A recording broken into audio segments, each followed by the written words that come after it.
In this video, we're going to do some vector arithmetic. So the first question, we've got two vectors added to each other. Well, all we do is we add the corresponding components together. So this first question, we've got 4 plus 0, so that just becomes 4. 5 plus 5 is 10. 3 plus negative 2 is 1. So that's it. Same with if we're taking away, we just take away corresponding components or corresponding rows. So negative 4 take away 4 is negative 8. Negative 1 take away negative 2, well that's the same as negative 1 add 2, so that's 1. 4 take away 0 is 4.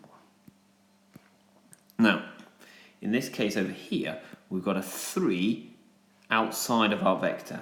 And what we do there is when we're multiplying by a scalar, that's what it's called, is we multiply each of the components by 3.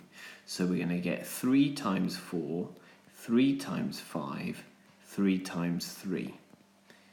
And that becomes 12, 15, and 9. Okay. Well, same with this one with the negative 4. So we're going to have negative 4 times 4, negative 4 times 5, and negative 4 times 3. So we're going to get negative 16, negative 20, and negative 12. That's my vector. Now, for this last one here, we've got some multiplying by scalars and then we add them together. So we do the multiplying first. So let's speed this up. We're going to multiply all of the components by 4 in the first vector. So that becomes 16, 20, and 12. We multiply everything in the second vector by 2. So it becomes 6, negative 2, and negative 14. And now I can just add these two together, line by line. So 16 adds 6 is 22. 20 plus negative 2, well, the same as 20. Take away 2, so that's 18.